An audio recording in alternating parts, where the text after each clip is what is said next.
Cheers, Nutty. Hat here, bud. There he is. How's it, compo? How you doing, boy? Chris, how you doing? Not too bad, brother. Not too bad. All I've seen is you playing with your hair for the last 10 minutes. It's terrible, isn't it? I've had my hat on earlier this morning, and it's just all over the place. But what can you do? How's life, bud? What you been up to? This morning I'm finding it really hard to get to sleep early. You know, you sort of get into these bad routines sometimes where you wake up a bit late, but otherwise it's been pretty good. I've managed to get some exercise in every day. No, 100%, man. I'm usually the kind of guy that goes to bed at 10 o'clock, and I've been going to bed midnight kind of thing, just with all, out of routine kind of thing. But you're in Knysna, aren't you? Knysna, for those that don't know, is a beautiful place in South Africa. So Nick's lucky to be isolating there. Very jealous of you. But yeah. Yeah, there was a choice in that. It was either back in a flat in London or with the family in South Africa. And I just thought, with the fact that we're coming out of summer in South Africa, it seemed, at least you've got a bit of space and a bit of a garden to sort of do a bit of exercise. I mean, the protocol here is a little bit more strict than it is in England. You can't really go out for exercise and what have you. So it's been a bit testing at times, but yeah, I mean, look, it's been fine. I think, you find a way, don't you? You realize that actually a lot of the stuff we do every day, when you look at it now, you probably didn't need to do it in the first place. It's nice to sort of find more simple measures to get by each day.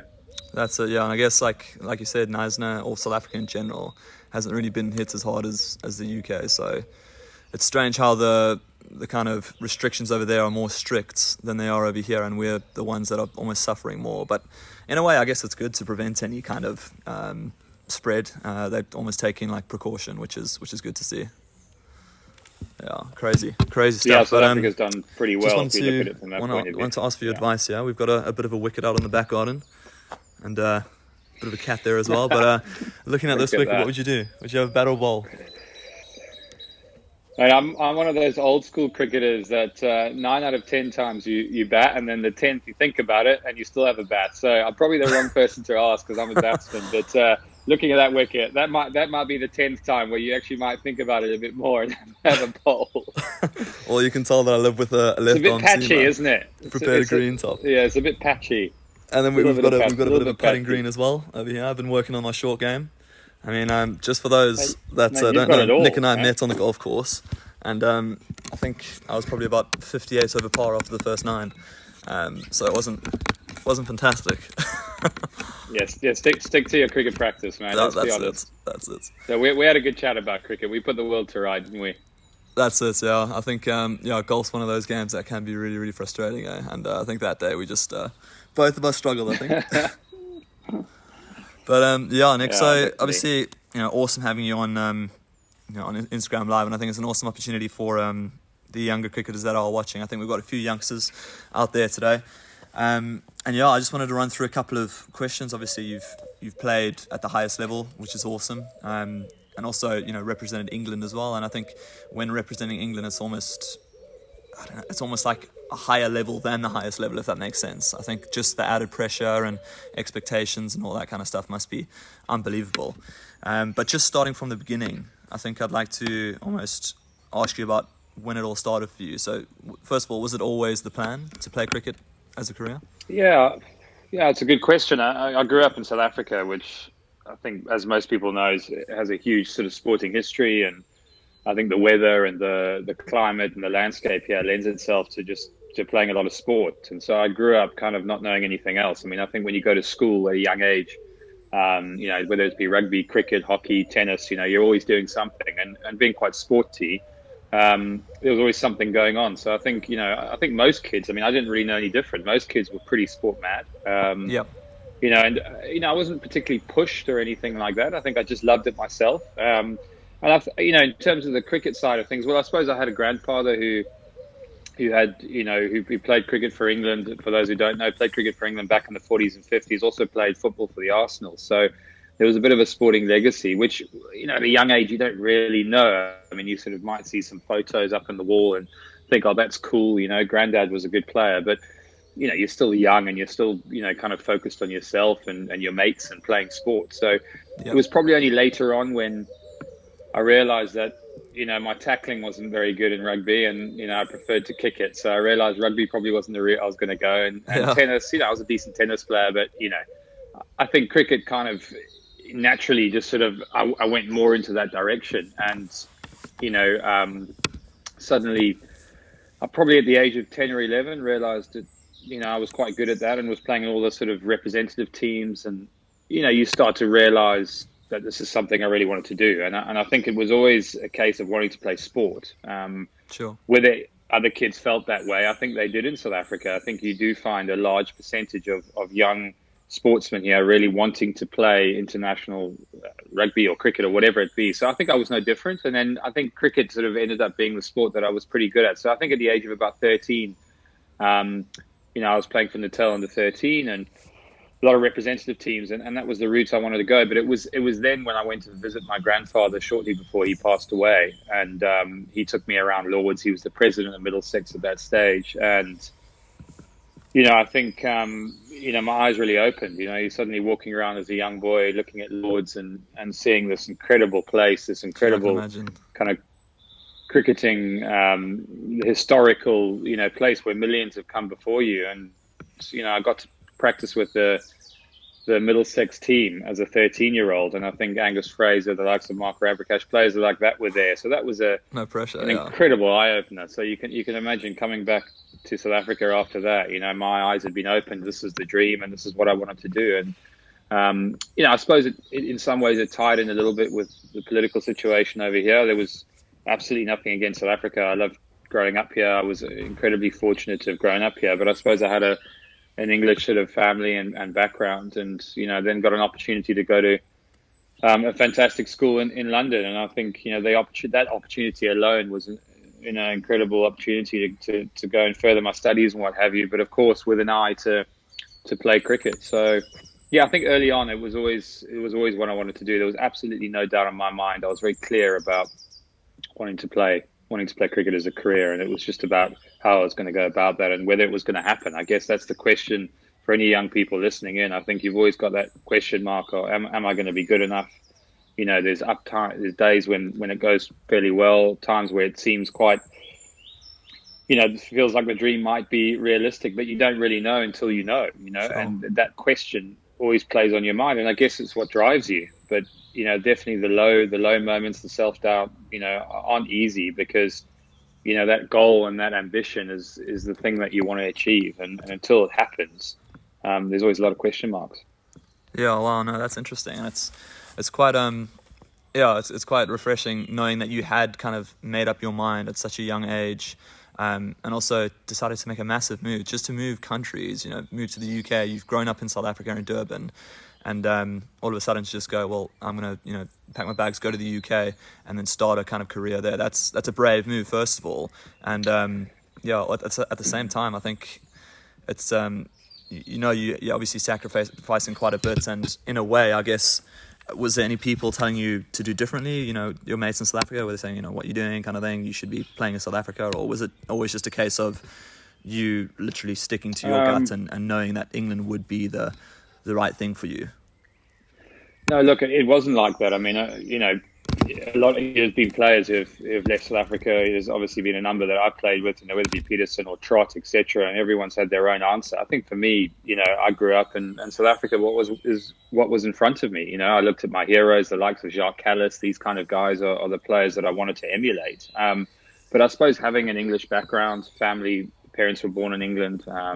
Grandfather obviously played for England. So I think when I went over there, it was more about opportunity rather than, I don't want to play for South Africa and England's. Sure. I didn't see it like that. I think there was an opportunity to get my A levels at a fantastic school. Oh yeah. And I think it would have been hard to have turned that down.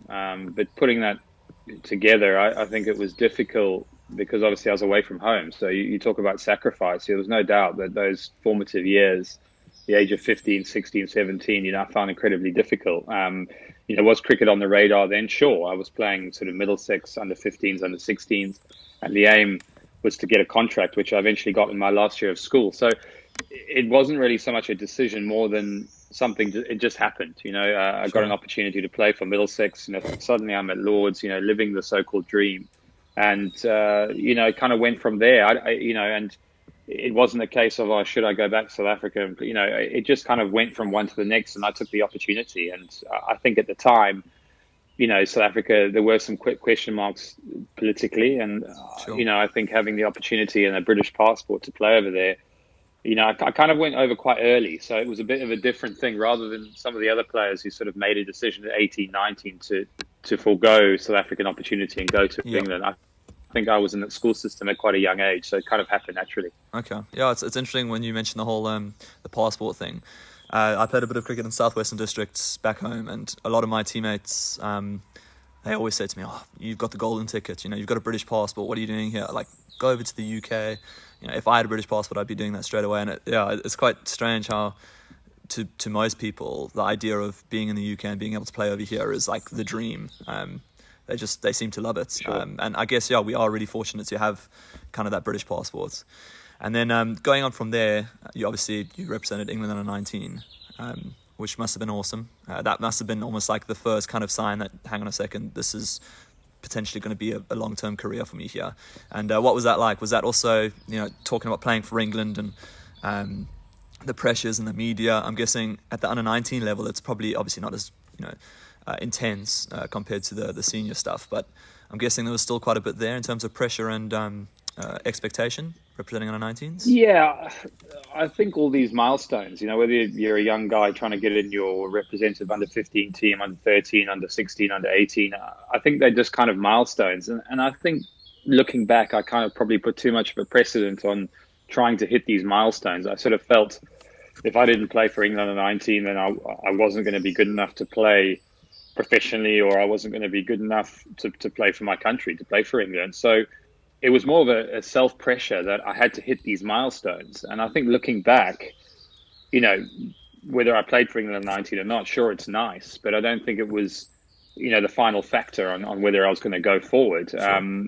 But I put a lot of pressure on myself to try and hit these milestones. And I think England 19 was an example of that. I think I scored a 60 against Australia under 19 when we went over there on tour. And I think that was the first kind of feeling where I thought, this is where I belong. And I must say, I enjoyed playing on the wickets out there. They're very, very different to playing back in England. So I can imagine, yeah. I thought, gee, I could bat on these wickets. They were hard, they were fast. I can't remember that Aussie under 19 team had sort of Cameron White, Sean Marsh. Oh wow! They went on to win the under 19 World Cup. Yeah. And we're an incredible team. All their players played either for Australia or played sort of for their state later on. So that was an incredible team. Yeah, we went to New Zealand. We played the England 19 World Cup. We didn't do very well. We had some good players, but we weren't a great team. But yeah, I think it was the first idea of what international cricket was about. And there was no doubt that's where kind of I think you start building that hunger and that ambition to go further. Yeah, sure. And then on that as well, just looking over at your career, obviously done my research, but also watched a lot of you, because obviously I'm a little bit younger, but I remember when you first came onto the scene, I don't know, I'm just being 100% honest here by saying I honestly thought, this is awesome opening batter. I really enjoyed watching you play. And I've done a bit of obviously research on you, and I've seen that you've played a lot of first-class cricket in various countries. So it's not only been in the UK. So how did you get that opportunity? What was that like? Playing in different conditions, playing in different countries. First of all, where have you played in terms of the countries, first-class cricket?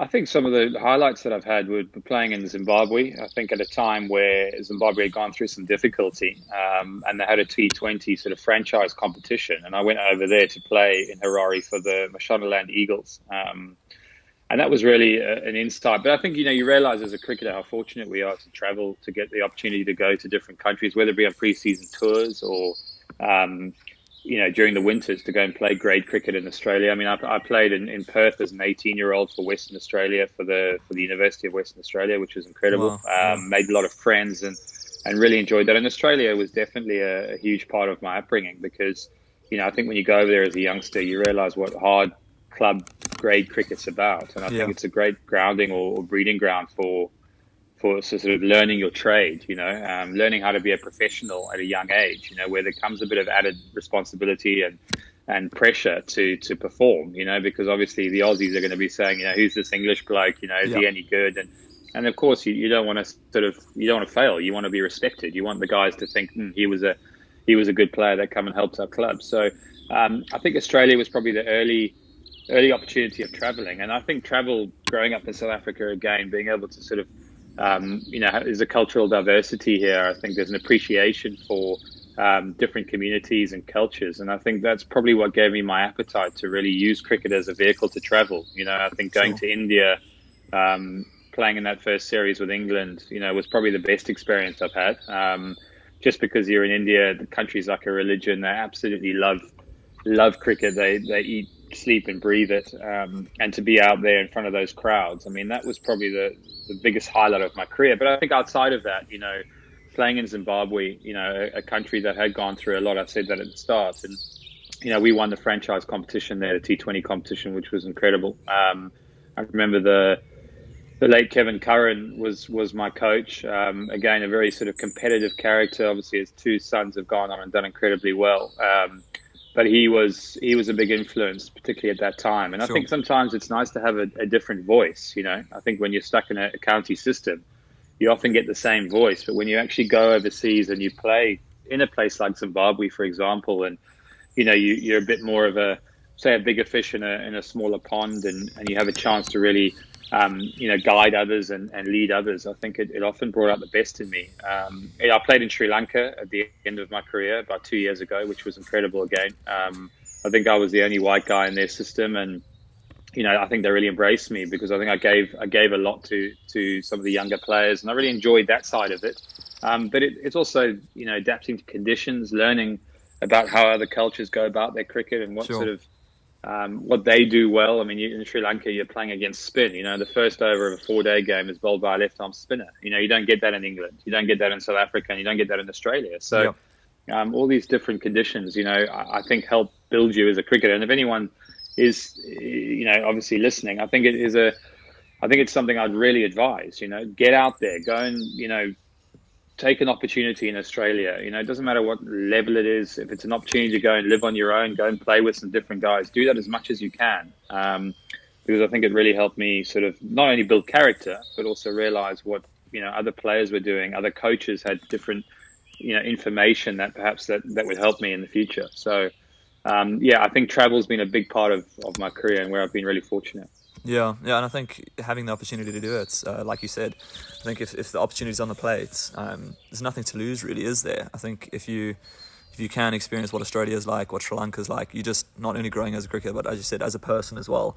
And I think just building relationships and friends, it's something of my past, and obviously I haven't played as much cricket as you, but having played in Australia as well, in Western Australia, friends for life that I still chat to today, and that was 2 years ago. And I guess you could say exactly the same for various places around the world. You just got connections, and you just build up a massive friendship group, and it's awesome. I think that's even more kind of important than the game itself. Just making relationships, building friendships, and that's awesome. And I think from that as well, you talked about your 2012 series in India, and that was obviously your debut. What was that like? And you hear about it all the time over being based in South Africa when I was younger, like people that make their debuts for England. There's just an extra added pressure and more expectation. The media's constantly on them. It's almost like a little bit intimidating. And I can't imagine, being in your shoes. First of all, it must be fantastic getting your call up. But then actually walking out to bat in your debut game. What's going through your head? Is it just a case of getting out there and backing your ability, or is it knowing that people are expecting you to perform? That added extra kind of pressure. What was that like to deal with? Yeah, I mean, look, that debut series playing in India. I mean, I sort of alluded to it a little bit. Obviously, you're now in a different realm of sort of sport, elite sport. I think you're suddenly in a place like India where not many countries firstly go over there and even compete, let alone go and win. So I think to go over there and actually beat India, I think was an incredible experience in itself. But I think going back a few stages, obviously I'd built up and scored quite a few runs in county cricket. I think by that stage I knew my role in my game, and I think that sort of came from my move to Somerset, in the sense that there was a huge amount I owed to Somerset for I think for the opportunity. I mean, I sort of got thrust into an incredible team, a team that was really performing, was at the top of the first division in county cricket. I was opening the batting. I was batting in the top order with guys like Marcus Trescothick. I think I learned a huge amount through him, but more importantly, learned my own role, in terms of what my, credentials were, what my qualities were. And I managed to really figure that out for about a 2-year period where I scored consistently. And I think at that stage, I was quite confident. I think I was quite confident in terms of the way I played and what I brought to a team. But obviously now you're in an England team, which is different to a county team. And Yeah. the whole time, people who are either in the team, whether it be Alistair Cook, who I had a chat with before the tour, or Jonathan Trott, they said, do what you've done well to get to this level. And so I think those are the words you're sort of telling yourself, but at the same time, suddenly you've got a million more eyes on you. Suddenly you've got, the likes of Kevin Peterson, and, and there's a certain amount of judgment. Of course, they're looking at a new player, whether it be Andy Flower, the coach, wondering, is this guy any good? Is he, yes, he's done well in county cricket. We've seen a bit of him, but until you get up to that level, it's obviously there's new question marks, and there's new question marks from yourself, I think I was desperate to. I saw it as a 4-match test series, and I realized then that I didn't want to just play one test match. You know what I mean? I thought, my goal was to play the whole series. I thought that was a realistic target without setting too high a bar. I think, I thought, look, if I can play the whole test series, it means I've obviously done well enough to stay in the team. And I thought that was a realistic expectation. And I remember going into I think it was the first warm-up game, and I didn't get any runs in that first warm-up game. And yeah, there's of course the press are there and people are talking, so there's a real build-up. And then I got a couple of 50s in the next warm-up game and felt a little bit better.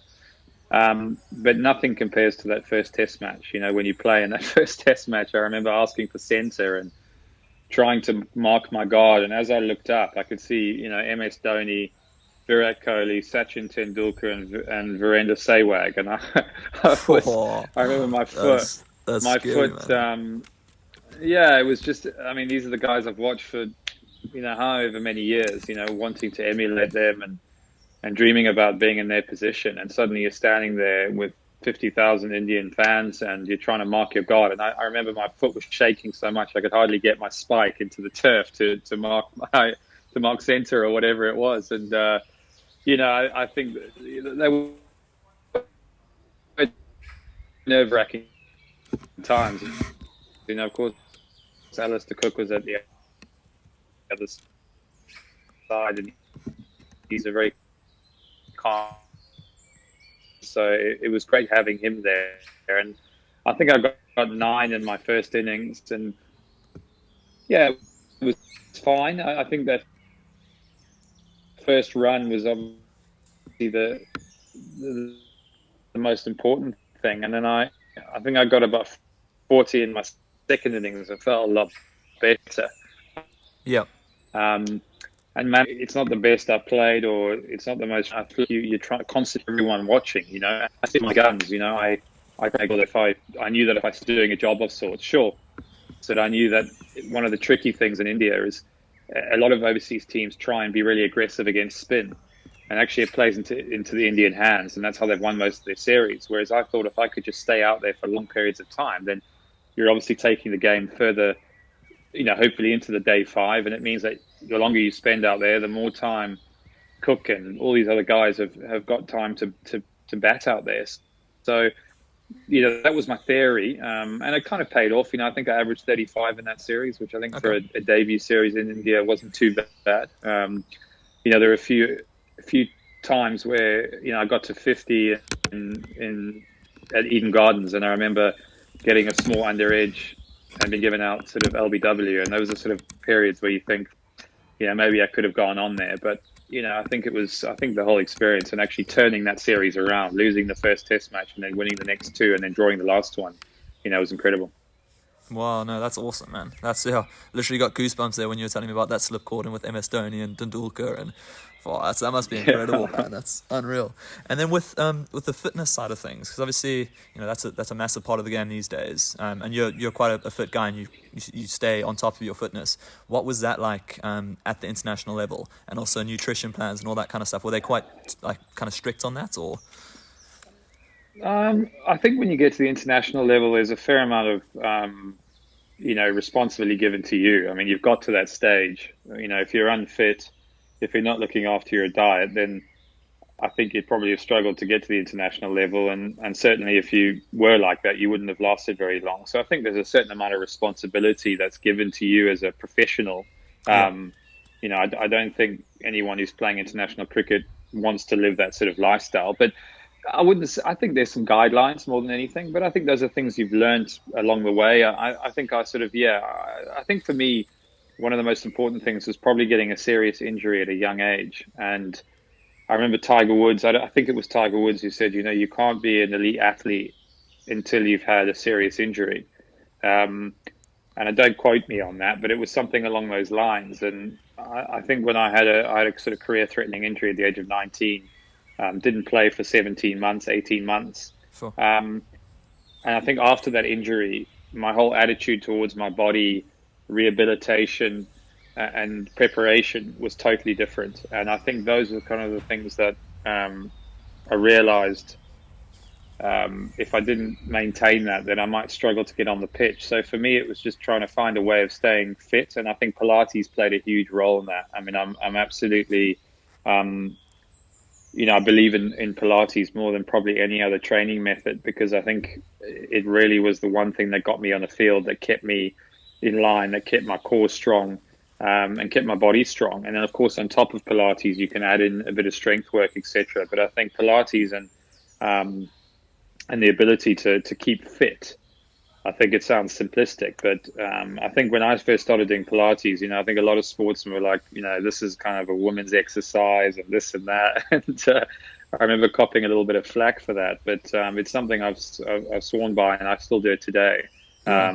I think when you spend lots of hours batting and you're standing out in the hot sun all day, your back can ache. Cricket's a game where a lot of stress gets put on your back, and I think Pilates is something that really helped me with that. So yeah, I think, and then I think nutrition, just making sure you're kind of really eating the right stuff. I kind of had more of an 80-20 rule. So I thought if 80% of the stuff I was doing well, then I think, there leaves a bit of room for the 20%. But I think if you can get 80% right, make sure you're having a good breakfast, you're getting enough protein, all those kind of things, which everyone knows about. But I think putting it into practice and having that discipline, I think one of the big messages was, if you wanted to show discipline and all the attributes that are required to open the batting or to bat for long periods of time, and don't think you can just suddenly turn that on if you aren't doing it in other areas of your life. And that was a big lesson that I learned early on. So if I was showing discipline,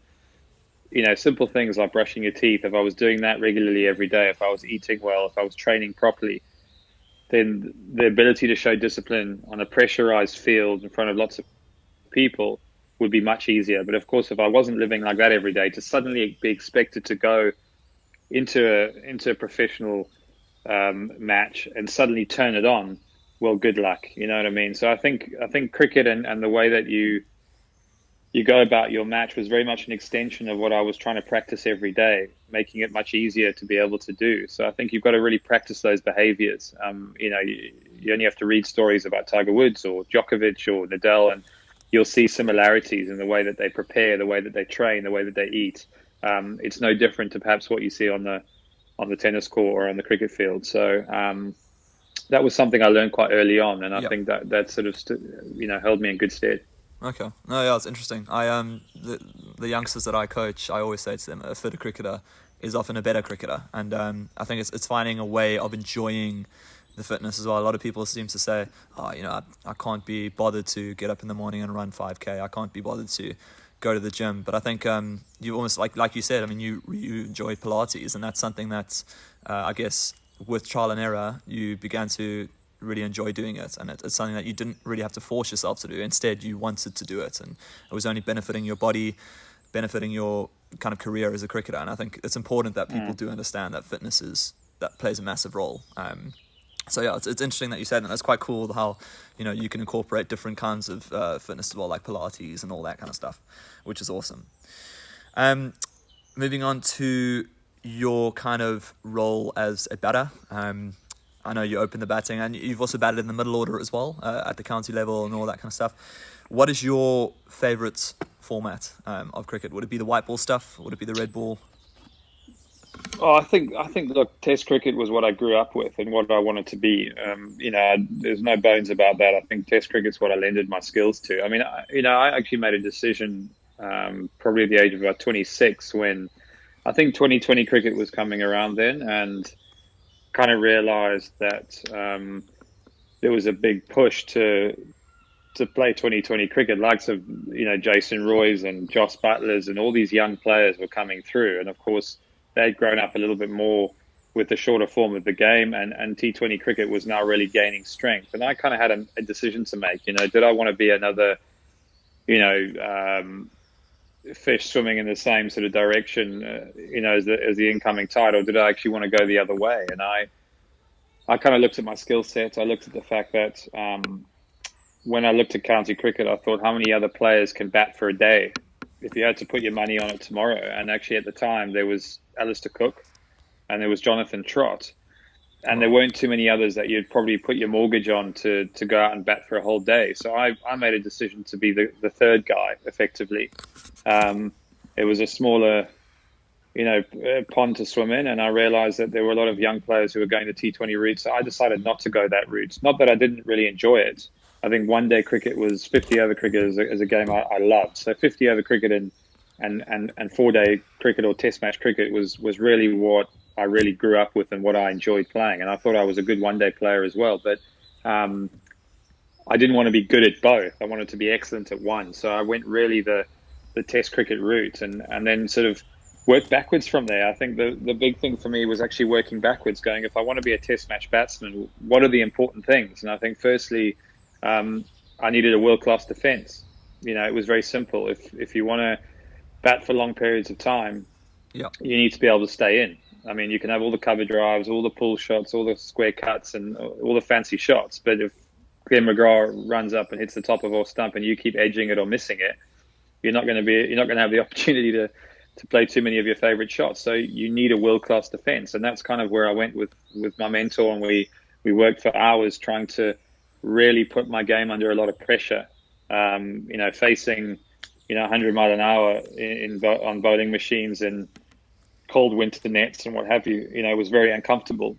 Tested you not only technically and mentally, but obviously emotionally. But I realized doing that for hour and hour, day after day, there was no doubt that my skill level had gone up, and my ability to then play or face high quality bowling in difficult conditions, which is often what you get early season in England or wherever, had gone up. So I suddenly realized that I had the ability to bat for long periods of time, and thereby, and I always felt I had the ability to score runs. So the longer I stayed in, the more runs I would score. And it was kind of it's not rocket science, but you've got 4 or 5 days to bat. So what's the rush? Just bat.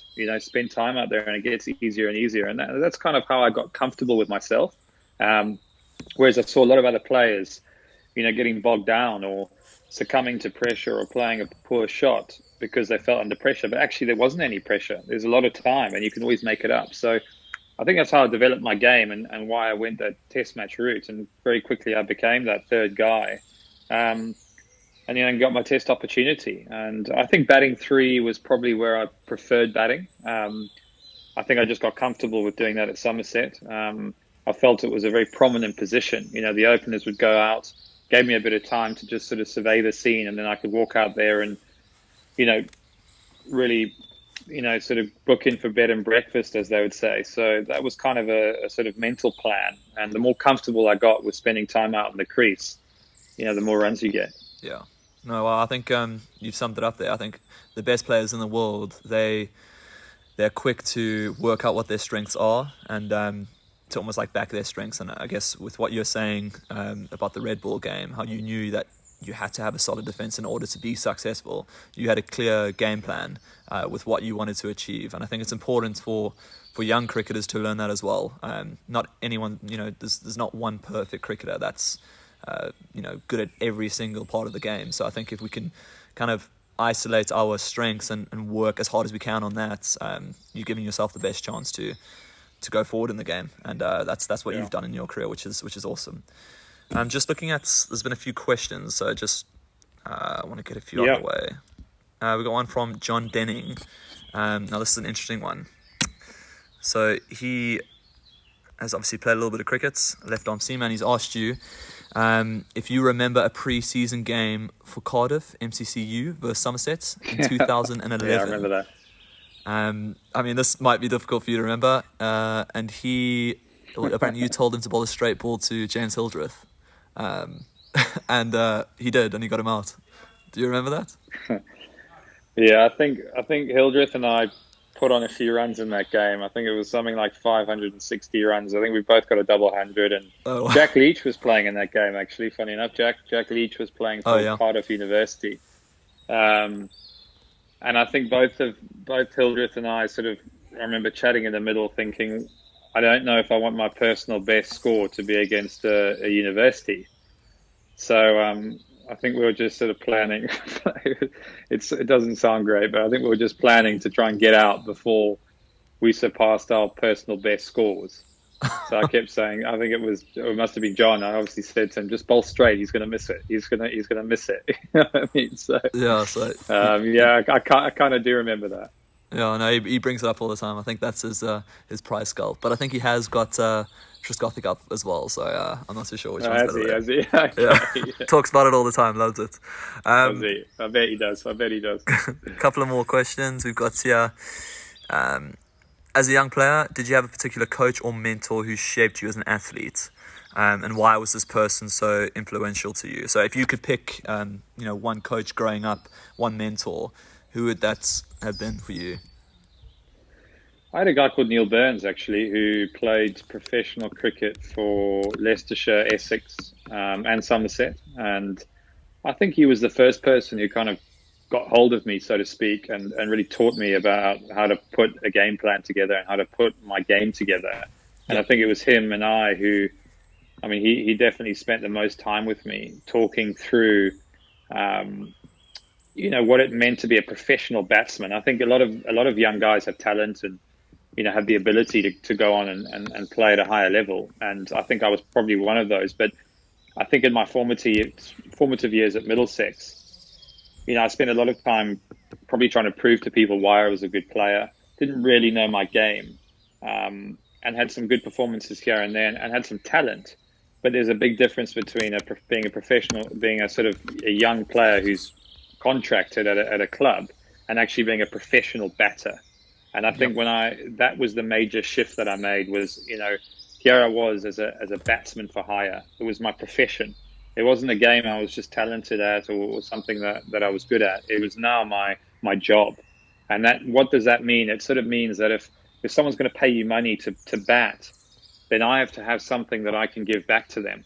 So if they say to me, Nick, we're going to pay you to play for this county, what can I offer? What did I get in return? And I think up until about the age of 24, 25, I'd sort of had some good seasons here and there, but I couldn't really say that you were going to get your money's worth. Whereas I think when I went to Somerset, I kind of really learnt the art of batting and the fact that I could deliver, in terms of what they wanted day on day. You knew what you were going to get from me. You knew what my product was about. So I think, it doesn't sound maybe that exciting, but actually it was when I sort of took the emotion out of it, which meant that I had a job to do here. And actually it made batting and getting caught up in all the emotions that we know. Of course, there's a lot of emotions that go with batting at the top order, the nerves, etc. But actually it was like about doing a job.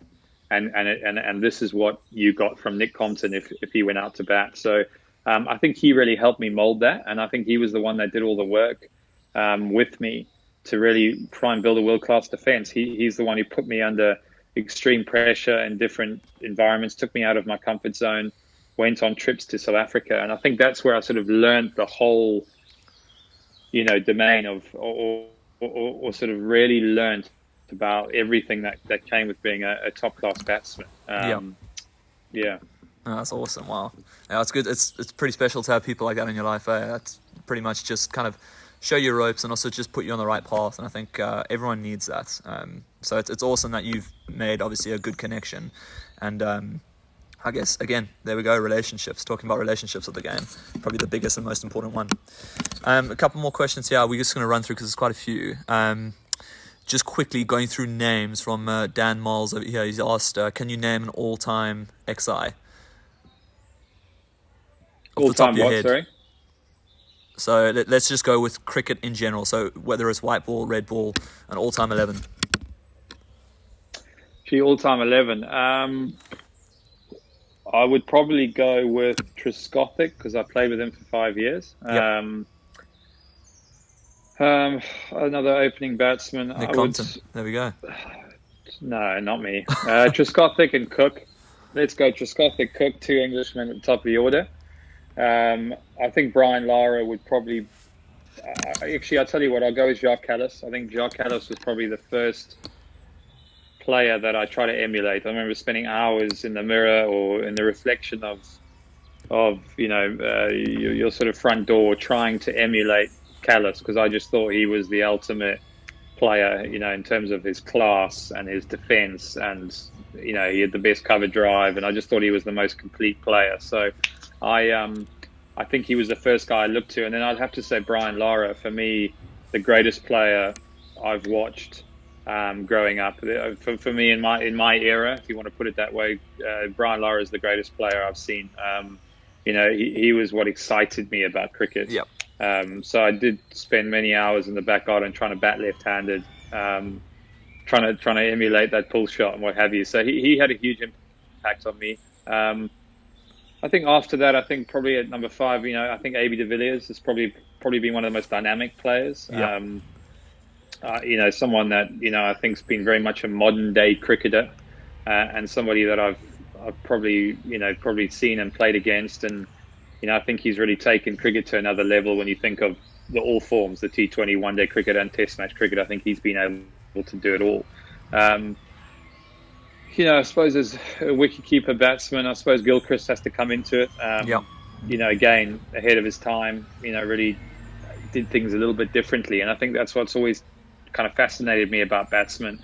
I might not be, might not have been one of those players, but I think, funnily enough, the people that I like to watch were the ones that were really exciting. So I'd have to say, Gilchrist would be in there. I suppose world-class all-rounders. I mean, even Flintoff was somebody that made things happen. I think, at the peak of his powers, I think he was an unbelievable bowler. I mean, you look at some of those series that against Australia, even against South Africa, he bowled an over at Jacques Kallis once and really made him look silly. So I think, Flintoff made things happen.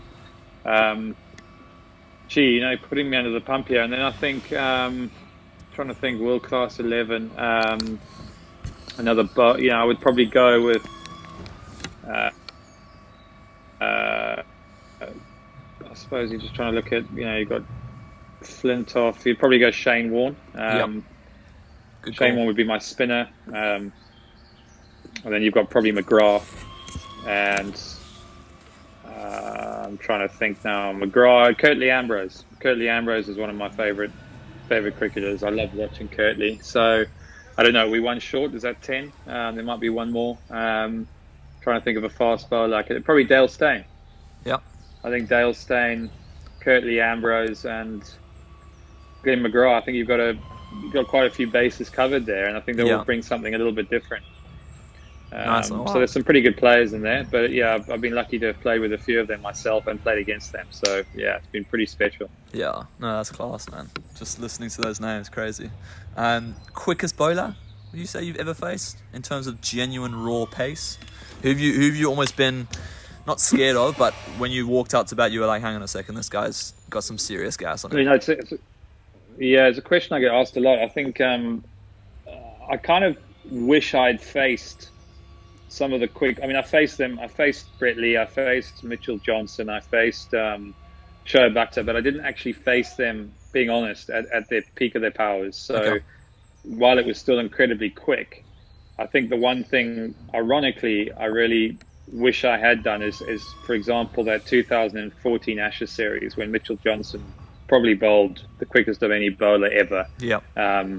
I kind of wish I'd faced that because I felt I felt if I had a strength, it was against raw pace, Yep. against really, really quick bowling. And so I didn't really get a chance to face it. Dale Steyn was pretty quick when I faced him in Durban. Rabada was quite fast. At times, he had spells in him where it was pretty quick. Yep. But again, never really faced a Brett Lee, at his quickest, or a Showback at his quickest. So I suppose most people would say I was pretty lucky, but I actually felt the quicker the bowler, the more I sort of really got up for the occasion, and really that's what I think a series I remember watching was obviously the Alan Donald when he bowled at Mike Atherton. It was quite a famous series. I can't remember the date now, but I think that was when the sort of hairs on the back of my neck really sprung up, and that for me was what Test cricket was about. It was about showing that sort of real fire and determination. Yep. And that ability not to let down, and that was what opening the batting was about. You're facing the fastest, and you're showing courage, and you're showing that tenacity to not give your wicket away at any cost. And that's kind of the images that so were in me growing up. So I think whenever I got a chance to face a fast bowler, those images of Alan Donald running in at Mike Atherton always played through my head. Yeah. Oh wow, some serious quick bowlers there. And then just to obviously we touched on loads crickets. Just a little piece of advice for youngsters. You've got young cricketers, maybe 12, 13, 14. They've had a couple of, downsides to not their career, but let's say they've got up for a low score in a game, and it's the end of the world. And I experienced this when I was younger. It was almost like the worst thing ever. When you got out, you're like, oh, I'm never going to play cricket again. It's the worst feeling.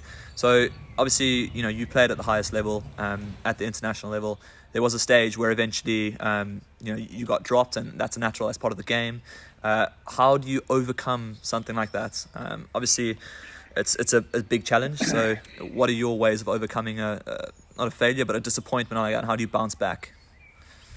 Yeah, look, that's a huge question, and I think it's difficult. But I think it comes down to a couple of things. One is, I think you've got to have a goal, a dream, an ambition. I think if I hadn't had that at a young age, then no doubt there were times where I didn't score runs for a while, where, I was down in the dumps, even as a 13, 14-year-old, thinking I'm never going to make it, I'm not good enough, etc. So that question is constantly going through your mind. But yep. I always had this dream and ambition that somehow seemed to carry me through. And I guess that comes back to perseverance. Growing up, there were a lot of great players. I was very fortunate. I played with Hashim Amla as a youngster. I was at school with Hashim. And I played under 13, under 15 cricket with him, and he went on to be one of the great South African number 3 batters, and someone that I still to today look up to. A fantastic human being, a great man, and somebody who was a world-class player. And I look at some of those guys, and I looked at some of the guys that I played with, and I realized that there were some very good players. They were as talented a player as me, playing all the way through, even at Middlesex age group level, but you kind of look at the age of 27, 28, you suddenly look behind you and think, where are those guys? And they weren't there anymore. Why weren't they there? It wasn't because they were less talented. It was because perhaps they didn't want it as much. Perhaps they didn't want to persevere. And I think that was probably the biggest thing that got me through. Why did I make it as a cricketer? Yeah, I had some talent, no doubt. But I wanted it, and I persevered. And it's almost a bit like I suppose it's like a sort of long marathon. After time, people just start dropping off. They can't keep up with the pace, and suddenly you look around, and actually you're the only one on the road. You know what I mean? Everyone's left, and I think that's how I saw the journey of cricket. Wow. If you keep going, you keep pushing. One, you're going to get better because you're coming through difficult times, and you're carrying on, and you're trying again, and you're trying again. And I think that was probably the biggest thing I learned. I would often come out of innings having got a big score, and people will say, well played. And I thought, I'm not sure I played that well, but I obviously controlled my emotions really well, and I managed to really hold things together. And I think those are the two major factors in my life. One was perseverance, and I think controlling my emotions, because I think when you're playing at the top of the order, there's a lot of anxiety, there's a lot of difficulty. You've got a new ball, and I think for young players who want to be a good opening batter, a good top order batter, I think you've got to have a consistent emotionality, Sure. And I think watching a Tiger Woods or watching these top players, when they're playing in Masters or in top golf competitions, if you watch them emotionally, they're very, very calm, very consistent. Now, that might not be what's going on underneath, But I think there's a constant practice to control yourself, to control your emotions. And I think if you can do that, then you're more likely to make better decisions. And I think that was a really key part of some of my success. But ultimately, the down times were awful. There were times where I just, of course you wanted to give up. Of course you just thought, I'm not good enough. But I think you just keep going. You just get up and you keep going, you keep going. And I think it was that dream that it would happen, and that belief that it just somehow would happen. And even out of a miracle, there'd be times like going into a match thinking, if I get a naught here or a low score, that's it. I'm not going to play again. They'll drop me. And I found the reserves to pull out a score, get an ugly 80 or get 100. And suddenly the next game, you've got a bit more confident. You get a 40 or a 50, and it builds momentum.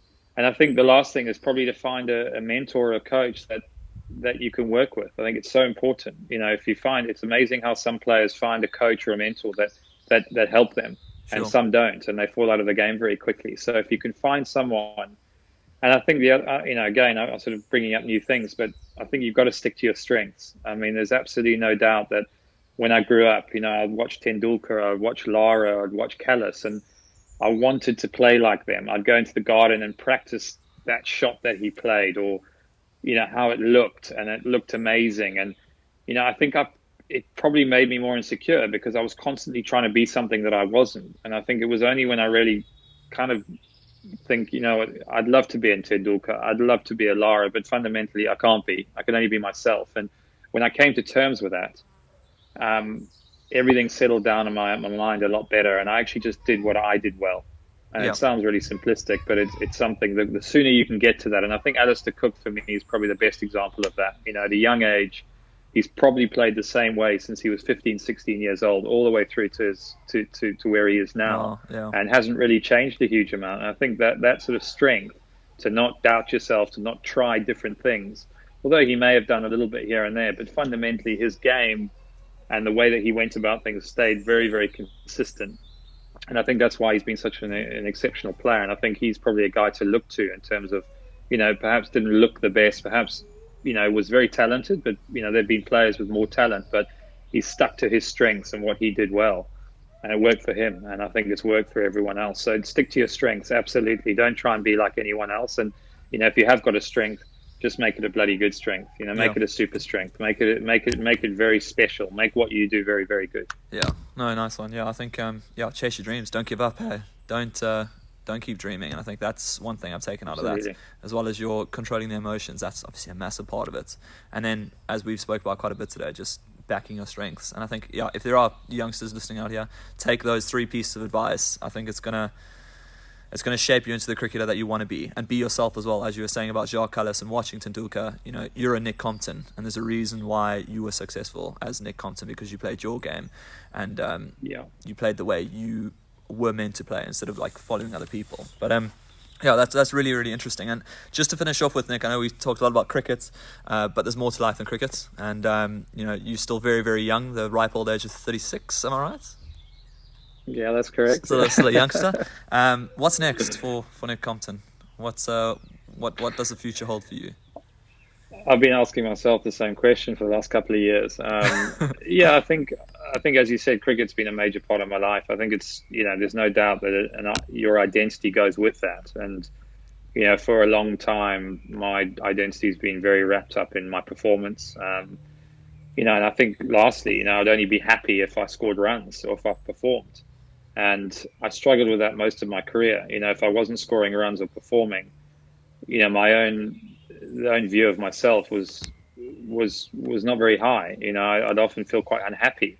But actually, I think the message is, whether you're scoring runs or, making putts or, winning tournaments, it doesn't really change the person that you are. And it sounds a little bit sort of wishy-washy, but in many ways it is true. I just really struggled with it personally because I only felt worthy or worthwhile when I was scoring runs. I only felt good about myself when I was performing. And but fundamentally, whether I scored some runs on a given day didn't change the fact that I could still be a quality person. I could still have be a good friend, or care about others, show humility, be respectful, etc. So there's a lot of other attributes to life which I think are important. And I think maybe it's trying to sort of connect with those a little bit more. I don't have cricket to fall back on now. I don't have a 50 or 100 to make myself feel good. So it's trying to find other things that, kind of complete me. And, I've been doing a lot of photography, a lot of travel. You can see on my Instagram that, Nick.Compton, I've been doing a lot of that. And that's something that I'm really interested in taking forward. And again, the media, I really enjoy media, speaking on TV, commentating, being a pundit. I've done quite a lot of that. I worked in the CPL last year. And I think, potentially trying to be a sort of sports broadcaster or presenter, I think is something that I would like to do more of. But I think it's in a way, it's kind of this transition period. I think it's never easy. And you're constantly trying new things and trying to work out what it is that, will really float my boat, and, I might not get that answer for a while, but I definitely enjoy travel, connecting with some of my creative passions in photography and of course, doing media work and maybe getting into business in time. So it is a bit trial and error, and it's difficult to replace something that has been my whole life, But hopefully we'll get there. It's a nice day here in South Africa, and there's worse places to be, I guess. So. That's it. Yeah, you've literally got the best place in the world right outside your back garden, which is fantastic. But yeah, I mean, you're a natural at this. You can tell, like in terms of TV presenting and all that kind of stuff. If you wanted to go into that field, I mean, I'm sure I speak on behalf of everyone that's listening that you're a natural in this field. But Nick, we've been talking for an hour now. It's been an absolute pleasure. Again, I'm sure I speak on behalf of every single person that will watch this. That has been an unreal kind of opportunity to get to know you as a person and as a cricketer as well. Thanks so much for that, man. It's been an absolute pleasure, and we'll obviously keep in touch. But enjoy the rest of isolation. Enjoy Neisner. I'm very, very jealous once again. But all the best, bud. Thanks, mate. And just give that pitch of yours a couple of rolls and a bit of water. Could do the roll is sitting over there. I'm going to get on it right now. That's my job for the next 3 hours. Cheers, buddy. Cheers, Nick. Cheers, bud. Take care. Cheers, guys.